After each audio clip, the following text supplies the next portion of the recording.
बिस्मिल्लाहिर्रहमानिर्रहीम। अपने तमाम नाजरीन को मेरा सलाम।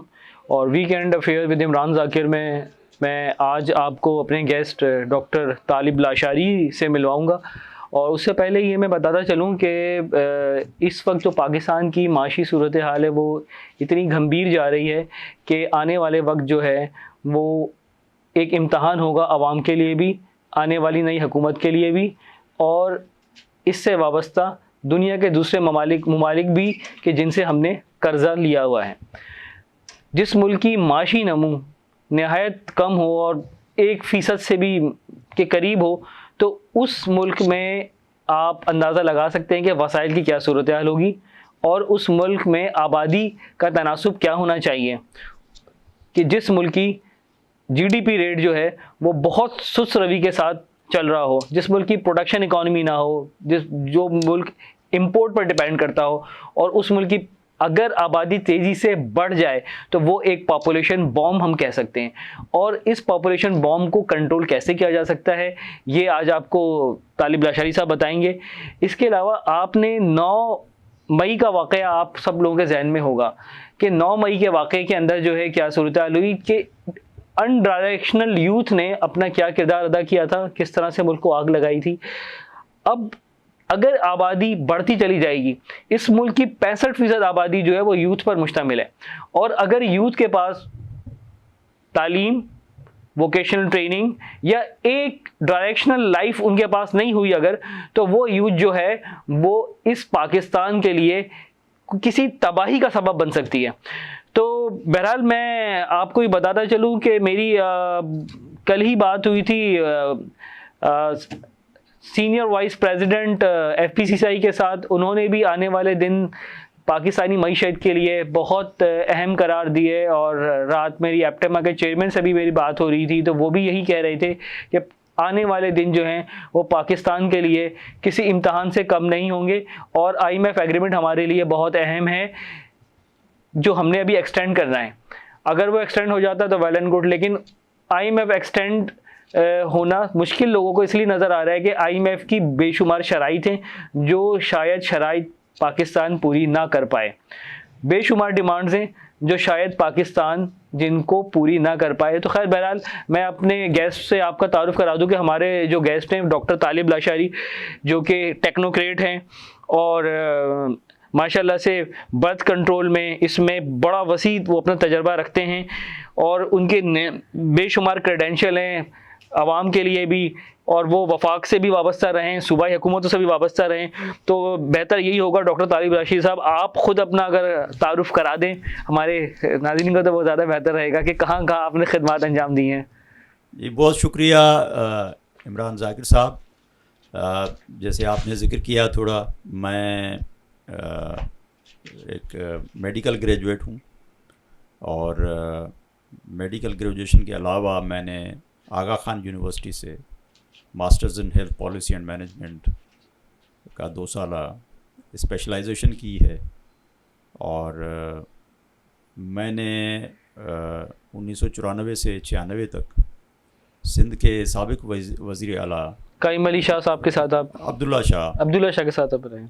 अब्दुल्ला शाह साहब जो हैं वो मुराद अली शाह साहब के वालिद जी बिल्कुल थे। उनकी वफ़ात हुई, अल्लाह उनको जन्नत नसीब फरमाए और उनकी मग़फ़िरत करे।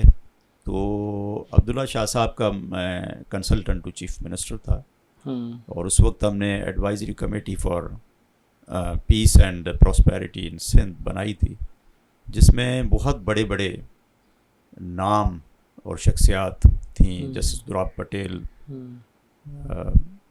अब्दुल सत्तार एधी साहब भी 1-2 मीटिंग्स में आए, प्रोफेसर करार हुसैन जो ताजदर साहब के वालिद थे वो भी 1-आध मीटिंग में तशरीफ़ लाए, लेकिन उनकी उम्र का तकाजा था। शेख हयात साहब, इब्राहिम जोयो साहब, तो और भी काफ़ी टेक्नोक्रेट थे जो इस कमेटी में थे, प्रोफेसर महताब करीम।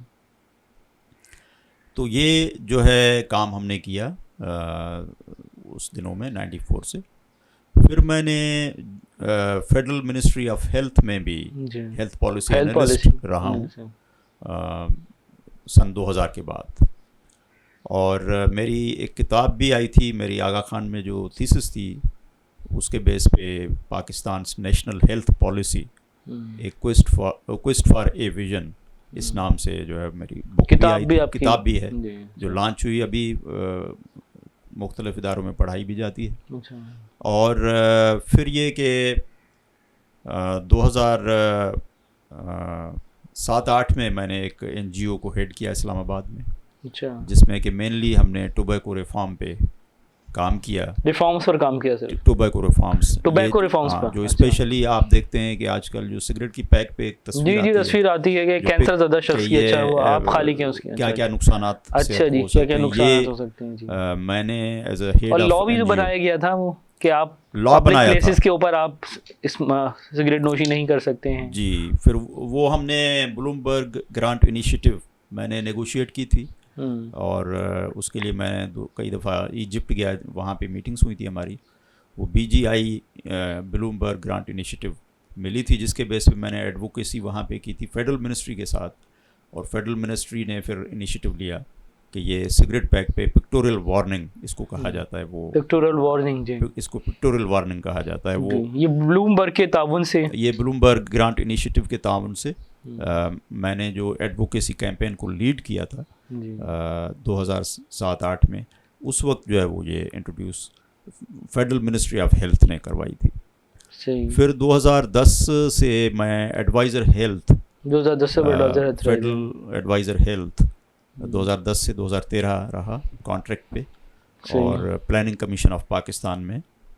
और उस वक्त जो इम्पोर्टेंट बात मेरे हवाले से है वो ये है कि पाकिस्तान ने 18वीं तरमीम इंट्रोड्यूस कराई जी। बिल्कुल, 18वीं तरमीम आपको पता है कि आज तक जो है वो रोज़ाना बहस का मौजू होती है, पावर कॉरिडोर हो या पॉलिसी सेंटर्स हो या फिर मीडिया हो। 18वीं तरमीम का जो इम्प्लीमेंटेशन थी हेल्थ और पॉपुलेशन में, वो एज ए एडवाइज़र हेल्थ मेरे, अच्छा, जब आप प्लानिंग कमीशन में थे, जब आप नहीं करवाया, फिर मैंने वो इम्प्लीमेंटेशन करवाई 4 सूबों में। सही। और उसमें बेसिकली मैं कोऑर्डिनेट कर रहा था।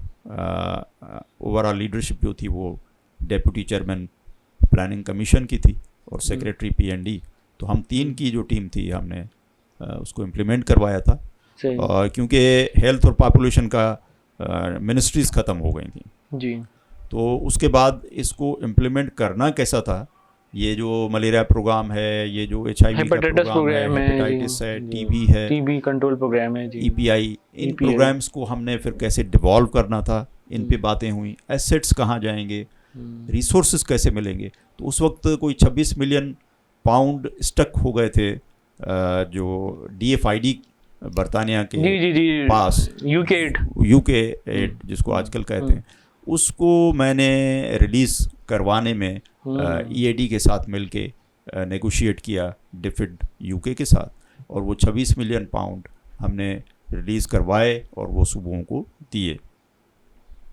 मैंने उन दिनों में कॉमनवेल्थ एसोसिएशन पे भी पाकिस्तान की नुमाइंदगी की, उसके हेल्थ सेक्शन में पाकिस्तान का मैं रिप्रेजेंटेटिव रहा 2 साल। तो कॉमनवेल्थ का क्या रोल होता है हेल्थ में? कॉमनवेल्थ का असल आपको पता है कि ये कॉमनवेल्थ के 54 कंट्रीज़ हैं, सही, जो मेंबर 54 कंट्रीज़ उसके मेंबर हैं। ये वो कंट्रीज़ हैं सारे जहाँ पे बरतानिया की हुकूमत रही है, जहाँ पे बरतानिया ने आके हुक्मरानी की। और जब बरतानिया वहाँ से निकला तो उन्होंने कहा कि हम एक ऐसा कॉमनवेल्थ बना लेते हैं एसोसिएशन, जो कि इन तमाम 54 कंट्रीज़ की जो तरक्की है, जो उनके मसले मसाइल हैं, जो उनकी डेवलपमेंट है, उस पर कोई सपोर्ट देता रहे। तो कॉमनवेल्थ एक बहुत बड़ा फोरम है, उसमें हेल्थ भी है, उसमें एजुकेशन भी है। यानी जब आप सोशल डेवलपमेंट की बात करते हैं किसी मुल्क की, तो उसमें हेल्थ, एजुकेशन, सब चीज़ें आती हैं, पॉपुलेशन, पॉवर्टी, सब चीज़ें आ जाती हैं। तो इसलिए फिर उनके हेल्थ सेक्शन को मैंने पाकिस्तान को रिप्रेजेंट किया 2 साल, 11 और 12। तो मैं फिर उस कैपेसिटी में लंदन भी गया था, वहाँ भी मैंने कुछ दिन काम किया। फिर मैंने जो है वो जेनीवा स्विट्ज़रलैंड में जो हेल्थ मिनिस्टर्स की कॉन्फ्रेंस हुई थी उस कॉन्फ्रेंस में पाकिस्तान की नुमाइंदगी की थी। मीर हज़ार खान बजारानी साहब जी मरहूम आईपीसी के मिनिस्टर थे, वो और मैं, तो मैंने वहाँ पे प्रेजेंटेशन दी थी। पाकिस्तान के तमाम ये जो प्रोग्राम्स हैं, malaria, HIV AIDS, hepatitis, LHW, इन पे एक मैंने प्रेजेंटेशन मुझे कहा गया था, वो मैंने दी थी पाकिस्तान की सिचुएशन पे। तो ये मेरा कंट्रीब्यूशन जो है वो मेनली मैं समझता हूँ कि 18वीं तरमीम की इम्प्लीमेंटेशन, हेल्थ और पॉपुलेशन, ये एक बड़ा आपका कंट्रीब्यूशन है कि आपने 18वीं तरमीम को इम्प्लीमेंटेशन करवाई। हेल्थ किस तरह से, फिर आपने डिवोल्यूशन किस तरह से हुई, ये भी एक बहुत बड़ा टास्क है मैं समझता हूँ। हाँ, डिवोल्यूशन वही है, यानी वो डिवोल्यूशन फिर कैसे हुई, किस तरह से सूबों ने कैसे स्टार्ट किया, कैसे, क्योंकि असल चीज़ तो यही होती है ना जनाब कि आप एक पाथवे बनाते हैं। तो डोनर्स के साथ भी नेगोशिएट करके हमने कहा कि कौन सा डोनर किस सूबे में जाएगा, तो ये सारी चीज़ें तय हुई थी। सही। और उसके बाद फिर मैंने काम करता रहा हूँ USAID वगैरह के साथ, लेकिन मैंने जो इम्पोर्टेंट काम किया है 14-15 के बाद, 14-15 में मैंने डॉक्टर अजरा फजल पेचूहो, जो मिनिस्टर हेल्थ और पॉपुलेशन है इस वक्त, पिछले 5 साल भी थी, अभी भी दोबारा आ गई हैं, तो इनके साथ और मैडम शहनाज वजीर अली जो कि प्राइम मिनिस्टर की, जी बिल्कुल, आई थिंक शहनाज वजीर अली प्रोग्राम लेकर आई थी ना ये सारा, वो LHW को उन्होंने बीबी शहीद के साथ मिलकर इंट्रोड्यूस करवाने में रोल प्ले किया था, और प्राइम मिनिस्टर गिलानी की स्पेशल असिस्टेंट भी थी।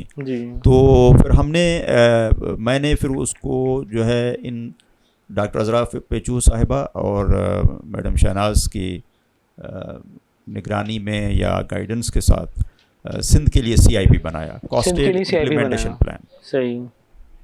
उसकी वजह ये थी कि पाकिस्तान ने एक सिग्नेचर किए थे, सिग्नेटरी है FP 2020, फैमिली प्लानिंग 2020। तो फैमिली प्लानिंग 2020 के अहदाफ मुकर्रर किए गए थे लंदन में 2012 में। तो ये कहा गया था कि हर कंट्री अपना कॉस्टेड इम्प्लीमेंटेशन प्लान बनाएगा। तो जब पाकिस्तान की बात हुई तो उसमें पाकिस्तान में चूँकि डेवोल्यूशन हो चुका था, फेडरल मिनिस्ट्री हेल्थ वगैरह ख़त्म हो गई थी, सूबों को ये फंक्शन ट्रांसफ़र हो गया था, तो फैसला हुआ कि हर सूबा अपना कॉस्टेड इम्प्लीमेंटेशन प्लान बनाएगा। तो फिर सिंध वाहिद सूबा बना जिसने ये CIP बनाया, और वो मैं उसका आथर हूँ। सिंध वाहिद सूबा जिसका CIP, वाहिद सूबा है जिसने ये बनाया। और ऐसे ड्राफ्ट तो बाकी सूबों में बने, लेकिन सिंध में इसको बाकायदा सिंध गवर्नमेंट ने अप्रूव किया और उसके लिए पैसे मुख्तस किए। सही। और उसकी इम्प्लीमेंटेशन आज तक चल रही है। सही। तो आपने ये बनाया तो इसे कितना आपकी पॉपुलेशन जो है ग्रोथ पर कमी आई है, कितना ये इफेक्टिव रहा है ये CIP, सिर्फ आपने सिर्फ सूबा सिंध में है आप जो कह रहे हैं। हाँ। तो कितना ये असरअंदाज हुई इसका आबादी के कंट्रोल पे? बिल्कुल, हमने डे 1 से रिजल्ट्स पे फोकस किया ताकि रिजल्ट आएँ।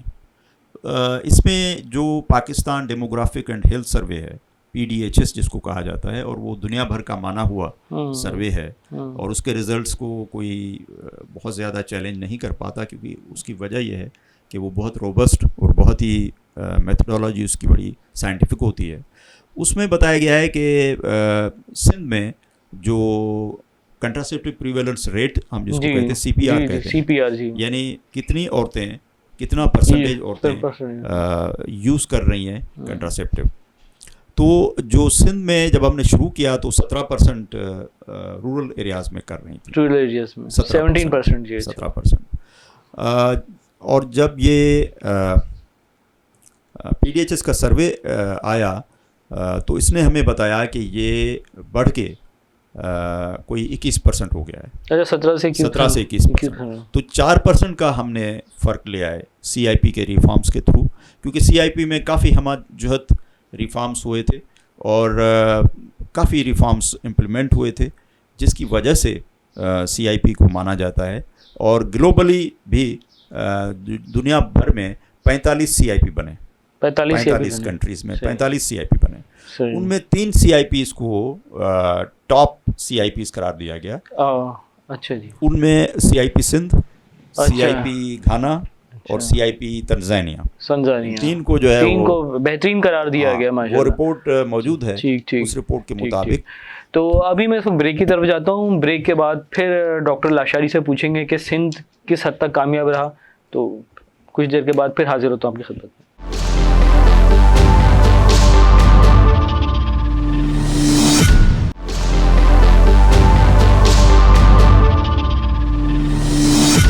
तो लाशारी साहब बताएं, आप कंटिन्यू करें वहीं से। आप जी, सिंध की लीडरशिप कायम रही, यानी कि सिंध की लीडरशिप की वजह से सिंध में रिफॉर्म्स लाए हम। वो रिफॉर्म्स फैमिली प्लानिंग के हम बाद में डिटेल में जाएंगे, लेकिन अभी ये इतना मैं बता दूं कि फैमिली प्लानिंग के जो रिफॉर्म्स हम लाए वो पॉपुलेशन वेलफेयर डिपार्टमेंट में सिर्फ नहीं लाए, सिर्फ पॉपुलेशन में नहीं लाए। पॉपुलेशन वेलफेयर डिपार्टमेंट के अलावा डिपार्टमेंट हेल्थ में, डिपार्टमेंट एजुकेशन में और बाकी ओवरऑल हमने और तमाम NGOs इनके साथ मिलके किया, तो उसका इम्पैक्ट तभी आया, वरना तो नहीं आना था। सही। तो एक बात तो ये है। उसके अलावा हमने 2018 से वर्ल्ड बैंक के साथ नेगोशिएशन शुरू किए और उसके लिए भी ये ऑनर मुझे दिया गया कि डॉक्टर अज़रा पेचू साहिबा की क़यादत में कि मैं वर्ल्ड बैंक के साथ नेगोशिएशंस करूं और उसको कोऑर्डिनेट करूं। तो मैंने नेगोशिएशंस भी किए, डिज़ाइन भी प्रोग्राम का बनाया, PC1 भी बनाया। उसके लिए जो है वो PND के अलावा प्लानिंग कमीशन तक और ऊपर एकनेक तक, जहाँ जिसको चेयर इसाक डार साहब ने किया, वहाँ तक जो है वो इस PC1 को अप्रूवल के फेज़ तक मैंने किया और उसके नतीजे में पाकिस्तान सिंध को $280 मिलियन 280 मिलियन जी लोन CIP प्रोजेक्ट के लिए मिले।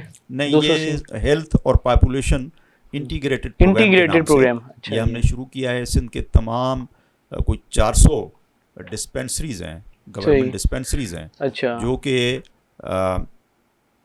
दूर दराज की जो रिमोटेस्ट यूनियन काउंसिल्स हैं उनमें हैं, जहाँ पे लोगों को एक्सेस नहीं है, औरतों को एक्सेस नहीं है फैमिली प्लानिंग का, मैटरनल चाइल्ड हेल्थ का, उसको बढ़ाने के लिए तो ये $280 मिलियन जो कि तकरीबन कोई 60 अरब से ऊपर बनते हैं, ये भी हमने सिक्योर किए। तो वो प्रोग्राम 1000 USAID ने दिए थे ग्रांट, किसने दी थी? वर्ल्ड बैंक ने दी थी ग्रांट, वर्ल्ड बैंक और इस्लामिक डेवलपमेंट बैंक। अच्छा, तो किस सन में? ये अभी 2022 में हुआ। हाँ, उन्होंने हमें हैंड ओवर किए 1000 डेज के नाम से ये प्रोग्राम चल रहा है 1000 डेज के डिपार्टमेंट में।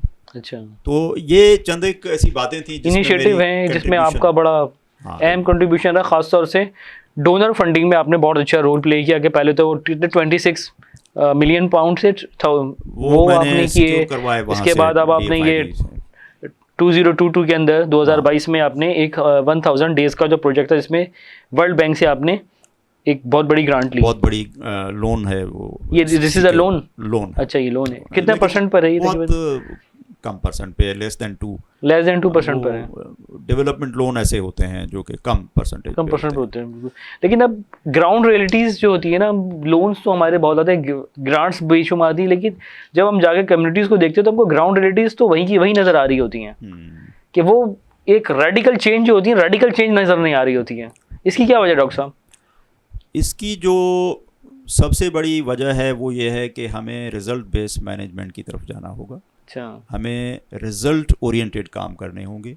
हमारा फोकस रिजल्ट्स पे नहीं होता, फिर अकाउंटेबिलिटी नहीं है रिजल्ट्स के लिए, किसी की अकाउंटेबिलिटी नहीं है रिजल्ट्स प्रोसेस पे बहुत ज्यादा अकाउंटेबिलिटी होना जरूरी है। अभी कहना अकाउंटेबिलिटी रिजल्ट्स के नताइज के हसूल के लिए अकाउंटेबिलिटी होना जरूरी है।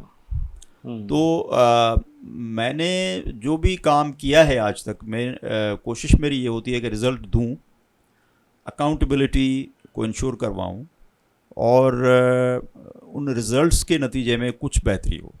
तो इतनी बड़ी पैमाने पे तो बेहतरी लाना मुमकिन नहीं है किसी एक फ़र्द के लिए, लेकिन मेरी कोशिश ज़ाती तौर पे ये रही है और जहाँ जहाँ भी मैंने काम किया है रिज़ल्ट ओरिएंटेड काम किया है और कुछ ना कुछ रिफॉर्म्स लाए आप। हाँ, अपनी कोशिशों से आप लेकर आए। जो आपने एक बात बताई थी कि आपने सूबों में 18वीं तरमीम प्लानिंग कमीशन से, इसमें बड़ा अहम किरदार अदा किया और इसको अमल दरामद करवाने में तमाम सूबों में हेल्थ और पॉपुलेशन, इन दो चीज़ों को। लेकिन डॉक्टर साहब, सॉरी टू से दिस थिंग कि हम जब ये अपनी रिपोर्टिंग कर रहे होते हैं, I am also investigative journalist, तो देखता हूँ DHOs क्या कर रही है और हो क्या रहा है, EPI में क्या हो रहा है, TB कंट्रोल प्रोग्राम में क्या हो रहा है, तो थोड़ा कुछ मायूसी सी होती है कि वो नहीं होना, वो हो रहा होता है जो नहीं होना चाहिए। तो इस बारे में जैसे आप पहले ही कह चुके हैं कि रिजल्ट अकाउंटेबिलिटी होनी चाहिए, अकाउंटेबिलिटी नहीं है, तो अकाउंटेबिलिटी सिस्टम कौन बनाएगा ताकि ये इस करप्शन का खात्मा हो सके। देखें अभी जो इस वक्त पाकिस्तान में नई हुकूमत आई है, तो ये भी इस बारे में सोचा जा रहा है कि क्या 18वीं तरमीम को ख़त्म ना कर दिया जाए, इस बारे में भी डिबेट्स हो रही हैं कुछ।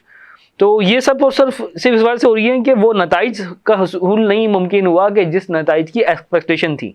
तो इस बारे में कुछ कहेंगे? जी बिल्कुल, मैं समझता हूँ कि मायूस हुई अवाम 18वीं तरमीम के बाद कि वो उस हिसाब से काम नहीं हुआ जिस हिसाब से, जिस तेजी से काम होना चाहिए था। असल में मायूसी जो है वो तो एक हिस्टोरिकली पहले भी रही है जी। सेंट्रलाइज सिस्टम था तो जब भी मायूसी रही है और अभी मायूसी है। अच्छा। सेंट्रलाइज सिस्टम की नुकसानात ये थे या हैं या होते हैं कि उसमें लोगों की दहलीज तक न पावर जाता है न पैसा जाता है। ये डेवोल्यूशन ने इंश्योर किया कि तमाम सूबों को खुद मुख्तारी दी गई, खुद मुख्तारी दी और उनके रिसोर्सेस उनको दे दिए। अलबत्ता मुख्तलिफ सूबों की जो कैपेसिटी है वो मुख्तलिफ लेवल पे है, कहीं पे ज़्यादा है कहीं पे कम है, या फेडरल लेवल पे जो पॉलिसी लेवल का फंक्शन था वो सूबों को मिल गया। तो सूबों को जो सूबाई डिपार्टमेंट्स होते थे वो पहले सिर्फ पोस्ट ऑफिस बने होते थे सेंट्रलाइज सिस्टम में। अच्छा। तो उनको पॉलिसी लेवल का फंक्शन मिल गया। इनकी बुनियादी जिम्मेदारी ये थी कि वो अपने पॉलिसी फंक्शन को स्टार्ट कर लेते। उसके अलावा जो है रिसोर्सेज 18th अमेंडमेंट में जो आए उन रिसोर्सेज की जो है डिस्ट्रिक्ट लेवल तक मुंतकली और डिस्ट्रिक्ट लेवल तक अकाउंटेबिलिटी का मेकनिज़म जिसके ज़रिए ये पता हो कि जी ये जो रिसोर्सेज हैं वो प्रॉपरली खर्च हो रहे हैं। उसके अलावा जो पाकिस्तान का बुनियादी मसला है, ये जो इम्पैक्ट नज़र नहीं आ रहा, उसका बुनियादी मसला जो है वो जो मैंने अपने पूरे तजुर्बे में देखा है फेडरल में रहते हुए और प्रोविंस में रहते हुए कि पाकिस्तान को फिस्कल रिफॉर्म की ज़रूरत है। पाकिस्तान को फिस्कल रिफॉर्म्स की ज़रूरत है, क्योंकि ये जो हमारे रिसोर्सेज हैं ये दो चीज़ों पे डिपेंड कर रहे हैं। एक है प्री ऑडिट होता है जिसकी वजह से पैसा खर्च नहीं हो पाता। दूसरा ये होता है कि बेस्ड ऑन एक्सपेंडिचर बेस्ड है, बेस्ड ऑन एक्सपेंडिचर। हाँ, मसलन रिलीज़ जो होती हैं वो इस बेस पे होती हैं कि आपने किसी को कॉन्ट्रैक्ट दिया तो कॉन्ट्रैक्टर को कहा जाता है कि अपने जेब से खर्चा करो, और जब आप बिल सबमिट करेंगे तो फिर आपके पैसे नहीं, फिर आपको पैसे मिलेंगे। तो उसमें होता यह है कि उसकी वजह से करप्शन जन्म लेती है, क्योंकि कॉन्ट्रैक्टर जो है वो अपने जेब से पैसा फिर मुख्तलिफ तरीक़ों से वो खर्च करता है, और ये कि फिर उसमें उसका हिस्सा ये चीज़ें भी आ जाती हैं। अच्छा। परसेंटेजेस भी आ जाते हैं। और साथ में ये जो प्री ऑडिट है उसमें ये होता है कि वो सिस्टम को रोक लेता है ख़र्चा करने से। लिहाजा आपने देखा होगा कि जो बजट्स होती हैं, ये किसी एक सूबे की मैं बात नहीं कर रहा हूँ, मैं तमाम गवर्नमेंट्स की बात कर रहा हूँ, तमाम सूबों की बात कर रहे हैं, तमाम सूबों की। और हर तो ये 18वीं तरमीम के बाद हुआ है? ये नहीं, ये पहले से था, फेडरल में भी यही था, सेंट्रल जब से बना है, जब से यही सिस्टम चला रहा है, ये जो है वो यही चल रहा है, जिसकी वजह से आपने देखा होगा कि जो बजट होता है सालाना वो आखिरी क्वार्टर तक तो बहुत ही कम खर्च होता है। सही, 22% कोई 40% तक खर्चा होता है या उससे थोड़ा ज़्यादा होता होगा। लेकिन जो आखिरी क्वार्टर होता है उसमें फिर जल्दबाजी में पैसों को स्प्रे कर दिया जाता है जगह जगह पे, ताकि जो है वो, क्योंकि 15 मई तक जो अनस्पेंट पैसे होते हैं वो वापस देने होते हैं। तो 15 मई से पहले वो उनको फिर इरेशनली इधर उधर खर्चा करना पड़ता है ताकि एक्सपेंडिचर को ज़्यादा दिखाया जाए।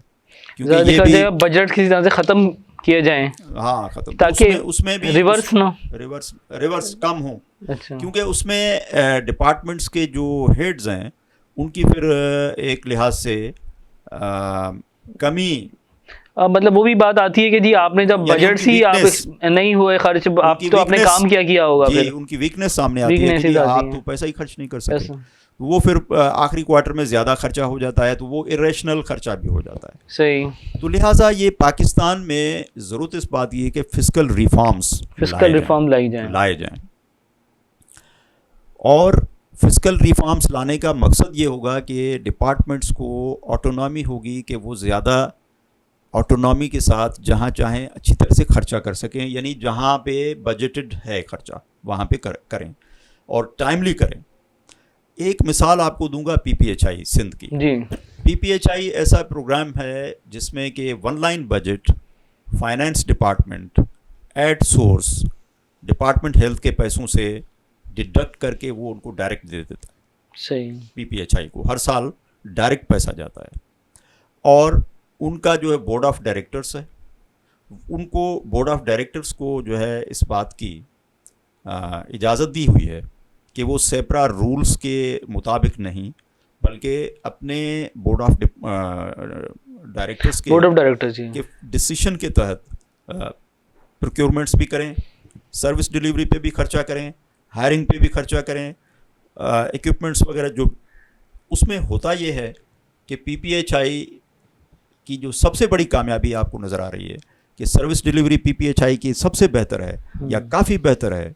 उसकी सबसे बड़ी वजह यह है कि उनको पैसे खर्च करने की ऑटोनॉमी है पीपीएचआई को उनको, यानी सेपरा रूल्स को फॉलो नहीं करना। उन्होंने जो है बोर्ड ऑफ डायरेक्टर्स के डिसीजन के हिसाब से, डेफिनेटली वो चेक्स एंड बैलेंसेस हैं, डेफिनेटली वो ऑडिट भी होते हैं, हर किस्म का चेक्स एंड बैलेंसेस हैं, लेकिन जो पैसा है वो चूँकि उनके सवाबदीद पे है, अपने टाइम पे वो खर्चा कर सकते हैं और जितना जल्दी चाहें खर्चा कर सकते हैं, तो रिजल्ट्स भी इतने ही जल्दी आते हैं। सही। तो ये एक छोटी सी मिसाल है, लेकिन ये मिसाल मैंने देना इसलिए ज़रूरी समझी कि कितनी ज़रूरत है हमें फिस्कल रिफॉर्म्स की। जी। तो ये जो मसले मसाइल हैं रिजल्ट्स ना मिलने के, उसकी वजह, सबसे बड़ी वजह ये है कि हमें फिस्कल रिफॉर्म्स लाने होंगे, और ये फिस्कल रिफॉर्म्स लाने का किसी एक सूबा नहीं ला सकता। सही। क्योंकि ऑडिटर जनरल जो है वो पाकिस्तान का एक है, और ये फेडरल लेवल से लेके फाइनेंस डिवीज़न से लेके ईएडी से लेके प्लानिंग कमीशन से लेके सूबाई डिपार्टमेंट फाइनेंस और पीएनडी बोर्ड्स जो हैं सूबों में बने हुए हैं, इन तमाम का अहाता किए हुए हैं। लिहाजा ये फिस्कल रिफॉर्म जो हैं वो नेशनली आ सकते हैं। नेशनल असेंबली और सेनेट को इस पर कोई एक्ट पास करना होगा या कोई अमेंडमेंट लानी होगी ताकि ये फिस्कल रिफॉर्म्स इंट्रोड्यूस हो सकें। ये लाएंगे तो पाकिस्तान में आप देखेंगे कि बहुत बुनियादी तब्दीलियाँ आना शुरू हो जाएंगी। करप्शन के जहाँ जहाँ पे मसले मसाइल हैं वो कम होंगे, और पैसा जो है वो सही खर्चा होना शुरू हो जाएगा, और टाइम पे खर्चा हो, यानी समरात आवाम तक मुंतकिल हों, आवाम तक समरात जाएंगे। और ये मैं आपको अर्ज़ करूँ कि पाकिस्तान में पैसा बहुत है। ये मफरूज़ा गलत है कि पैसा नहीं है, पैसा बहुत है। ट्रिलियंस में बजट्स हैं, लेकिन ये जो ट्रिलियंस में बजट हैं ये इफ़ेक्टिव और एफिशिएंट वे में नहीं खर्चा कर सकते, क्योंकि we lack fiscal reforms. These fiscal systems that we have now, these are not robust, not kind of dynamic, so that people are unable to spend money on the welfare. इन्हीं दो वजूहात की बिना पर जो आपने बताया कि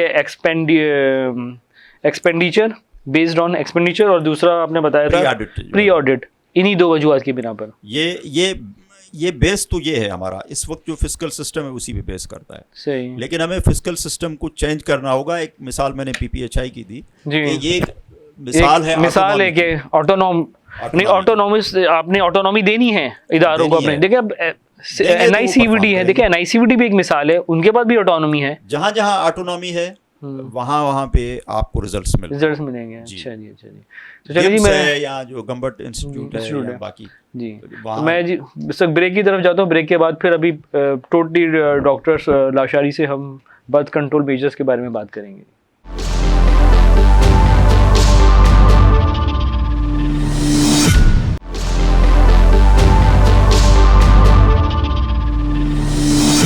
जी, अपने प्रोग्राम की लास्ट सेगमेंट में मैं डॉक्टर लाशारी से पूछना चाहूँगा कि FP2030 आई है, उसके साथ CIP भी एसोसिएटेड है, तो इसका ज़रा रोल कुछ ज़रा बताएं। जी, जैसे मैंने अर्ज़ किया था कि पहले था FP2020, फैमिली प्लानिंग 2020 तक के टारगेट थे, और उनके लिए हमने 2015-16 में कॉस्टेड इम्प्लीमेंटेशन प्लान CIP बनाया सिंध के लिए, जो कि अप्रूव हुआ और उसके लिए सिंध की गवर्नमेंट ने फंडिंग दी। फिर 2020 के बाद उसको बढ़ा के ग्लोबली FP2030 करार दिया गया, यानी 2030 तक का वो टारगेट्स हैं, जिसमें सिंध 47% जो है वो 2025 तक करेगा कंट्रासेप्टिव प्रीवेलेंस रेट, और 2030 तक 57% करेगा सिंध 57% अचीव करेगा, ये टारगेट है बाय 2030। और फेडरल लेवल पे पूरा पाकिस्तान जो है वो 2025 तक 50% और 2030 तक 60% करेंगे पूरा पाकिस्तान के लिए। तो वो 60% सूबाई जो गोल्स है ना, उन्हीं को एवरेज निकाल के पाकिस्तान का सही बनाया जाएगा, जो 60% होगा। तो उसके लिए CIP के लिए मैं टीम लीडर हूँ और प्लान इम्प्लीमेंटेशन यूनिट को हेड करता हूँ CIP का, जिसका डेजिग्नेटेड ऑफिस जो है वो पोलियो सेल में जी बिल्कुल बिल्कुल डॉक्टर अजरा फजल पेचू साहिबा की हिदायत। डॉक्टर अजरा फजल पेचू साहिबा का बड़ा स्पेशल इम्फेसिस है पॉपुलेशन वेलफेयर, पॉपुलेशन के ऊपर, फैमिली प्लानिंग के ऊपर। तो कुछ उन्होंने ऐसा कुछ काम कर दिखाया है कि जो हम समझे कि बड़ा इकदामी कदम है, इनकलाबी कदम है कोई ऐसा? बिल्कुल, ये जो सिंध में फैमिली प्लानिंग का रिवाइवल हुआ है 2015-16 से, जी जी जी, उसका पूरा सहरा जो है डॉक्टर अजरा फजल पेचू साहिबा को जाता है।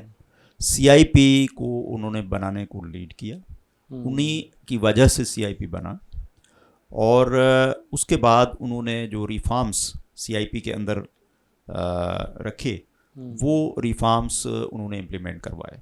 गवर्नमेंट से वो CIP का PC1 हमने जो बनाया वो उन्होंने अप्रूव करवाया, उसकी फंडिंग दिलवाई। तो मसलन ये कि लेडी हेल्थ वर्कर्स का फोकस जो है वो फैमिली प्लानिंग पे बढ़ाया जाए, ये एक फ़ैसला था, और उसकी वजह से लेडी हेल्थ वर्कर्स का फोकस पहले कम था, जो कि हम चाह रहे हैं कि 50% काम वो फैमिली प्लानिंग का करे, 50% काम जो है वो प्राइमरी हेल्थ केयर करें, प्रिवेंटिव केयर। तो अभी हम उसको 33% पे ले आए हैं, जो 50% तक हम ले जाएंगे फैमिली लेडी हेल्थ वर्कर्स को, ताकि वो फैमिली प्लानिंग करें।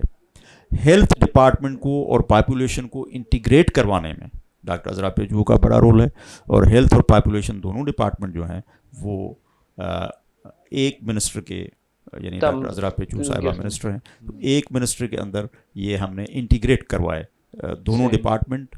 और ये कि हेल्थ डिपार्टमेंट में फैमिली प्लानिंग पहले नहीं होती थी, उसको बढ़ाया गया है, और अब वो फैमिली प्लानिंग जो है हेल्थ डिपार्टमेंट में काफ़ी हद तक होने लगी है। स्पेशली जो मैंने जिक्र किया थी चैलेंज इनिशिएटिव द TCI का काफ़ी काम है जी, इसका पेरी अर्बन एरियाज़ में और कच्ची आबादी में काम है। इसमें ये हुआ है कि पहले जो OPD का कोई 4-5% जो है वो फैमिली प्लानिंग होती थी OPD में आने वाली औरतों को, अभी वो बढ़ के 35% तक चला गया है। ये NGOs की वजह से इतना, ये TCI की जो रिफॉर्म्स थे, TCI की वजह ये से हेल्थ डिपार्टमेंट और पॉपुलेशन डिपार्टमेंट ने इस प्रोग्राम को चला रहे हैं, 2025-26 तक ये चलेगा। लेकिन इसमें जो टेक्निकल सपोर्ट है वो ग्रीन स्टार मार्केटिंग प्रोवाइड कर रहे हैं, GSM प्रोवाइड कर रहे हैं, डॉक्टर अजीज अरब साहब उसमें लीड कर रहे हैं। तो ये जो मैंने आपको अर्ज किया कि ये रिफॉर्म हम लाए हैं।